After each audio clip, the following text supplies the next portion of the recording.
சராசரி உயரம் இல்லாத போதும் பல்வேறு போராட்டங்களை கடந்து தன்னம்பிக்கையோடு பயணிக்கும் சகோதரர்கள் குறித்து புதிய தலைமுறையில் செய்தி வெளியான நிலையில் அதன் எதிரொலியாக தமிழக வெற்றி கழகத்தைச் சேர்ந்த நிர்வாகிகள் உதவிக்கரம் நீட்டியுள்ளனர்.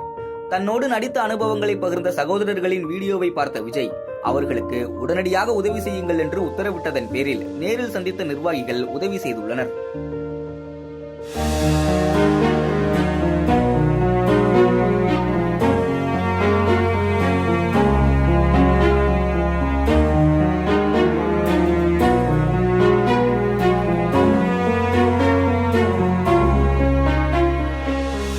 தென்காசி மாவட்டம் வாசுதேவநல்லூரில் உள்ள சுடலைமாடன் கோவில் தெருவில் வசித்து வருபவர்கள்தான் மாரியப்பன் சுடலை சகோதரர்கள்.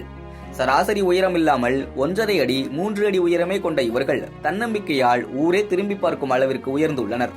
சிறுவயதில் பள்ளிக்கு செல்லும் போதிலிருந்தே கலைமேல் கொண்ட ஆர்வத்தில் ஆண்டு விழா நிகழ்ச்சிகளில் பங்கேற்று ஆடியவர்களுக்கு தொடர்ந்து பல வாய்ப்புகள் வந்துள்ளன. ஒரு பக்கம் படிப்பு, மறுபக்கம் கலை நிகழ்ச்சிகளில் நடனமாடுவது என்று இருந்தவர்களுக்கு படிப்பின் மேலிருந்த ஆர்வம் போய் முழுவதும் கலைத்துறையில் இறங்கியுள்ளனர்.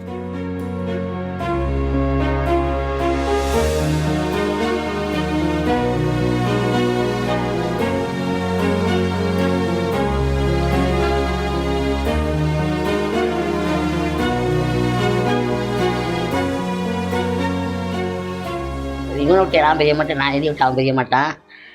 ஸ்கூலில் இப்படி படிச்சுக்கிட்டு இருக்கீங்களா, 1, 2, 3 அப்படி படிக்கிறா, 6ஆவது படிக்கிறதா ஆண்டு விழா வச்சாங்க ஸ்கூலில். எல்லோரும் ஆண்டு விழான்னு நான் வேடிக்கை பார்த்துருக்கேன்.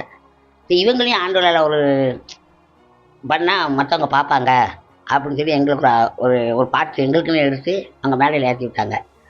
அப்புறம் இங்கே இமயம் சொல்லி வாசனூரில் இருக்குது, அவங்க வந்து நல்லா ஆடினாங்களே அப்படின்னு சொல்லி அவங்க எல்லாருக்கும் போகையில் எங்களை கூட்டிகிட்டு போவாங்க. கூட்டிகிட்டு போய் அப்படியே நாங்கள் அதை ஒரு பயன்படுத்திக்கிட்டோம். படிச்சுக்கிட்டு இதையும் பயன்படுத்திக்கிட்டோம். ஸ்கூலுக்கும் போய்க்கிடுவோம், இந்த மாதிரி கலை நிகழ்ச்சியும் போய்க்கிடுவோம். அப்படியே மண்டையில் வந்து அந்த ஆண்டில் இந்த நிகழ்ச்சிக்கு போகிறதுனால அந்த படிப்பு எங்களுக்கு இதாகலை.